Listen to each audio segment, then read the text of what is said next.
பந்தல ராஜ்யத்தின் ராஜகுமாரனா வளர்ந்து மகிஷிய வதம் செஞ்சு தர்மத்தின் சாஸ்தாவாக சபரிமலையில கோயில் கொண்டிருக்கும் ஹரிஹரசுதனான ஐயப்பன் உருவான கதையை தான் இந்த வீடியோல நம்ம பார்க்க போறோம். தேவர்களும் அசுரர்களும் அமிர்தத்தை அடையறதுக்காக மந்தாரமலைய மத்தாகவும் வாசுகி பாம்ப கயிறாகவும் கொண்டு பார்க்கடலை கடையிறாங்க. பல பொக்கிஷங்களுக்கு அப்புறம் அமிர்தம் வெளிப்பட்டப்போ அசுரர்கள் அதை பிடுங்கிட்டு போயிடுறாங்க. தேவர்கள் என்ன பண்றதுன்னு தெரியாம கலங்கி நிக்கிற அந்த சமயத்துல சர்வலோக நாயகனான மகாவிஷ்ணு தேவர்களை காக்குறதுக்காக இந்த அண்ட சராசரமே பாத்திடாத பேரழகோட மோகினி அப்படிங்கிற ஒரு பெண் உருவம் எடுக்கிறாரு. மோகினியோட அழக பார்த்து மயங்கி போன அந்த அசுரர்கள் அமிர்த கலசத்தை மோகினி கிட்ட கொடுத்துடுறாங்க. மகாவிஷ்ணுவோடைய இந்த லீலையால அமிர்தம் தேவர்களுக்கு மட்டுமே கிடைக்குது.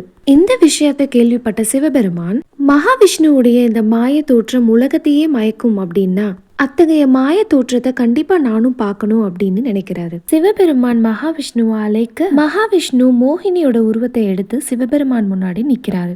அந்த சமயத்துல உலக நலனுக்காக ஹரியும் ஹரனும் இணைய அந்த அற்புதமான தருணத்துல பிறந்த ஒரு ஒளிபிளம்பு தான் நம்ம தர்ம சாஸ்தா ஐயப்ப சுவாமி. ஐயப்பன் எப்படி சிவனுக்கும் விஷ்ணுவுக்கும் மகனா பிறந்தாரு அப்படிங்கிற ரகசியம் இதுதான்.